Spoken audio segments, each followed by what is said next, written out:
آپ کو جادو کا توڑ بتانے والا ہوں، وہ وظیفہ بتانے والا ہوں کہ جس کے کرنے سے آپ پر جادو کا تعین، مسلمان پر جادو کرنا چاہتی ہوں تو میں نہیں کر پاتی، رک جاتی ہوں، سے جادو ختم نہ ہوا تو اس کا مطلب ہے کہ وہ بچہ بچی جو جادو کا ٹکوسلا کر رہا ہے وہ جھوٹ بول رہا ہے، پھر اس پہ جادو ہے ہی نہیں ہے، یا تو اس کو ذہنی طور پر کوئی بیماری لاحق ہو چکی ہے، اگر تو جادو ہوا تو جادو ختم ہو جائے گا، یہ گارنٹی کی بات ہے، یہی رسول اللہ کی بات ہے، یہی اللہ ہے، ان کی پسند کی شادی ہو رہی ہوتی ہے یا نہیں ہو رہی ہوتی ہے، انہوں نے کہیں جاب کرنی ہوتی ہے یا نہیں کرنی ہوتی ہے، یا اور 100 ڈرامے جو بھی اس کے پیچھے کانسیکوینسز ہو، تو لڑکیاں بنا کے بیٹھ جاتی ہیں کہ مجھے باہر کا سایہ ہے، میرے ساتھ تو جن، مطلب سب کچھ اپنے ماں کے قابو میں رکھو، آپ کی بیویاں کچھ کہیں تو ان کو مارو داڑو جو مرضی کرو، اما جان کی چلنی چاہیے، نہیں چلے گی اما جان کی تو اما جان پہ جنات کا اثر ہو جائے گا، تو پھر جوان بچیوں کو جب آپ پیروں کے ہتھے چاڑتے ہیں، آپ درگاہوں پر لے کر جاتے ہیں اور کہیں نہ کہیں لے کر جاتے ہیں، تو وہ آپ کی بچیوں کے جن دور کرتے ہیں، قطعاً جن دور نہیں کر رہے ہوتے، وہ ان سی دعائیں ہیں ایسی جو پڑھتے رہتے ہیں، جس کی وجہ سے وظائف ہیں، وظیفے کرتے ہیں، جس کی وجہ سے میں ان پر جادو نہیں کر پاتی اور ہار جاتی ہوں۔ تو میں سوچ رہا تھا کہ پاکستان میں تو ہر دوسرے گھر میں خون کے چھینٹے آتے ہیں، پاکستان میں تو ہر دوسرے گھر میں ہر عورت کی رونا رو رہی ہوتی ہے، ہائے مجھ پر جادو ہو گیا، ہائے میرے بچوں پہ جادو ہو گیا، ہائے میرے بچوں کی شادیاں کسی نے باندھ کے رکھ دی، اور یہ احادیث رسول صلی اللہ علیہ وآلہ وسلم سے ہے، قرآن پاک سے ہے، کلام۔ السلام علیکم ویورز، بسم اللہ الرحمن الرحیم، آپ دیکھ رہے ہیں میرا یوٹیوب چینل اور میں ہوں آپ کے ساتھ دل فرمید۔ آج میں ایک انٹرویو دیکھ رہا تھا ایک رشین میجیشین کا، وہ جادوگرنی ہے، فیمیل، تو ہوسٹ اسے جادو کرنے کے بارے میں پوچھ رہا تھا، تو بات کرتے کرتے بات آئی مسلمانوں پر، اس نے خود بتایا، وہ جو رشین جادوگرنی تھی اس نے بتایا کہ مجھے مسلمانوں پر جادو کرتے ہوئے مسئلہ درپیش آتا ہے، اور کوئی ڈیوائن طاقت، قوت مجھے یہ جادو کرنے سے روکتی ہے، میں جب بھی کسی مسلمان پر جادو کرنا چاہتی ہوں تو میں نہیں کر پاتی، رک جاتی ہوں۔ تو اس نے اس کی ریزنز پوچھی، تو اس نے کہا کہ وہ پریکٹسنگ مسلمز ہیں اور 5 وقت کی نماز پڑھتے ہیں، اور دن میں بہت سی دعائیں ہیں ایسی جو پڑھتے رہتے ہیں، جس کی وجہ سے وظائف ہیں، وظیفے کرتے ہیں، جس کی وجہ سے میں ان پر جادو نہیں کر پاتی اور ہار جاتی ہوں۔ تو میں سوچ رہا تھا کہ پاکستان میں تو ہر دوسرے گھر میں خون کے چھینٹے آتے ہیں، پاکستان میں تو ہر دوسرے گھر میں ہر عورت کی رونا رو رہی ہوتی ہے، ہائے مجھ پر جادو ہو گیا، ہائے میرے بچوں پہ جادو ہو گیا، ہائے میرے بچوں کی شادیاں کسی نے باندھ کے رکھ دی ہیں، ہم جو بیمار رہتے ہیں کسی نے جادو کیا ہوا ہے، ہماری بچی کے جب بھی رشتہ آتا ہے کوئی جادو کر دیتا ہے، اس کا رشتہ باندھ دیتا ہے، ہمارے بچے کی نوکری نہیں لگی ہوئی، جادو بہن ہوا ہے، تو حلے میں سر درد کرے تو جادو، جاب نہیں لگ رہی تو جادو، شادی نہیں ہو رہی تو جادو، امتحان میں پاس نہیں ہو رہا تو جادو، ہر معاملے میں خواتین نے یہ پہیں چھوڑی ہوئی ہیں کہ ہم پر جادو ہوا ہے۔ تو میں آپ کو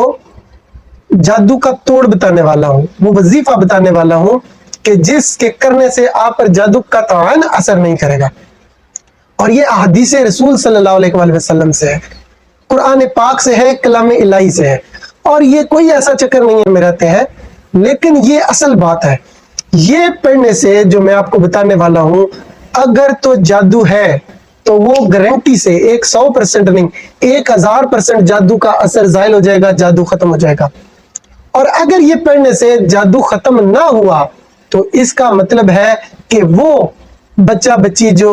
جادو کا ٹکوسلا کر رہا ہے وہ جھوٹ بول رہا ہے، پھر اس پہ جادو ہے ہی نہیں ہے، یا تو اس کو ذہنی طور پر کوئی بیماری لاحق ہو چکی ہے، یا پھر وہ خود تماشا کر رہا ہے۔ موسٹلی ایسا ہوتا ہے کہ جو جوان بچیاں ہیں، خواتین یہ زیادہ وکٹمائز ہوتی ہیں اور ڈرامے کرتی ہیں، جو جوان بچیاں ہوتی ہیں انہوں نے پڑھنا ہوتا ہے یا نہیں پڑھنا ہوتا ہے، ان کی پسند کی شادی ہو رہی ہوتی ہے یا نہیں ہو رہی ہوتی ہے، انہوں نے کہیں جاب کرنی ہوتی ہے یا نہیں کرنی ہوتی ہے، یا اور 100 ڈرامے جو بھی اس کے پیچھے کانسیکوینسز ہو، تو لڑکیاں بنا کے بیٹھ جاتی ہیں کہ مجھے باہر کا سایہ ہے، میرے ساتھ تو جنات ہے۔ میں جانتا ہوں ایک بھائی کو، اس کی امی جان جب کوئی پریشانی ہو اور اس نے کوئی اپنی بات منوانی ہو، اب اس کو تو بڑی عزیز، تو وہ کہے کہ بیٹا مجھے جادو ہوا ہے، اور پھر وہ بولتی بھی ہے، جن جو اندر ہے اس کے وہ بولتا ہے، اور وہ کہتا ہے کہ اگر تم چاہتے ہو بچوں کہ میں تمہاری ماں کے اندر نہ ہوں تو پھر اپنی ماں کو پریشان نہ کیا کرو، مطلب سب کچھ اپنے ماں کے قابو میں رکھو، آپ کی بیویاں کچھ کہیں تو ان کو مارو داڑو جو مرضی کرو، اما جان کی چلنی چاہیے، نہیں چلے گی اما جان کی تو اما جان پہ جنات کا اثر ہو جائے گا، تو پھر کبھی کسی دربار پہ لے کے جائیں گے، کبھی کسی دربار پہ، کبھی کسی ڈاکٹر کے پاس، تو اس سے ظاہری بات ہے بہت سا خرچہ بھی ہوگا اور گھر میں ایک بے سکونی بھی رہے گی، اور جوان بچیوں کو جب آپ پیروں کے ہتھے چاڑتے ہیں، آپ درگاہوں پر لے کر جاتے ہیں اور کہیں نہ کہیں لے کر جاتے ہیں، تو وہ آپ کی بچیوں کے جن دور کرتے ہیں؟ قطعاً جن دور نہیں کر رہے ہوتے، وہ ان پہ جن چاڑ رہے ہوتے ہیں۔ تو اپنی بچیوں کا استحصال ہونے سے خود آپ بچا سکتے ہیں، آپ اپنی بچیوں کی عزتوں کو پامال ہونے سے خود روک سکتے ہیں۔ بتانے والا ہوں کہ ان جائل، جھوٹے اور فیک پیروں اور یہ جو عمل بابے ہیں ان کے، اور سورہ فلق اور سورہ ناس پڑھ کر دم کریں۔ سورہ بقرہ جس گھر میں پڑھی جاتی ہے وہاں پر جنات کا کوئی عمل دخل نہیں ہو سکتا۔ آپ ریگولرلی 5 وقت کی نماز پڑھتے ہیں تو آپ پر جادو نہیں ہوگا۔ آپ کو پتا ہے آقا علیہ الصلوۃ والسلام پر بھی جادو ہوا تھا، تو پھر اس کے بعد یہ 2 صورتیں اللہ سبحانہ و تعالیٰ نے نازل کی تھی، سورہ فلق اور سورہ ناس۔ تو یہ توڑ ہے، سورہ فلق اور سورہ ناس پڑھ کر آپ جس پہ ہے وہ بھی جاتا ہے جادو، کہ جادو کا اثر ہے، تو اس پر سورہ فلق اور سورہ ناس پڑھ کر آپ دم کریں۔ اگر تو جادو ہوا تو جادو ختم ہو جائے گا، یہ ایک گارنٹی کی بات ہے، یہی رسول اللہ کی بات ہے، یہی اللہ سبحانہ و تعالیٰ کی بات ہے، اور یہ جادو کا یہی توڑ ہے، یہی قرآن اسی لیے نازل ہوا تھا۔ تو سورہ فلق اور سورہ ناس پڑھ کر دم کریں۔ اگر تو اس بچے پر، بچی پر، عورت پر جادو سچ میں ہوا تو وہ جادو ختم ہو جائے گا، اور اگر جادو نہ ہوا تو پھر اگر وہ کہے کہ مجھے کوئی فرق نہیں پڑ رہا، تو اس کا مطلب ہے یا تو وہ جھوٹ بول رہا ہے، فراڈ کر رہا ہے، اس سے پھر آرام سے پوچھیں کہ بچے آپ چاہتے کیا ہے، یا پھر کیا کریں، اس کو کسی سائیکٹرسٹ کے پاس لے کر جائیں۔ تو یہی آج کا پیغام تھا، اس پہ عمل درآمد کیجیے اور اپنی بچیوں کی عزتیں پامال ہونے سے بچائیں۔ جزاکم اللہ خیر۔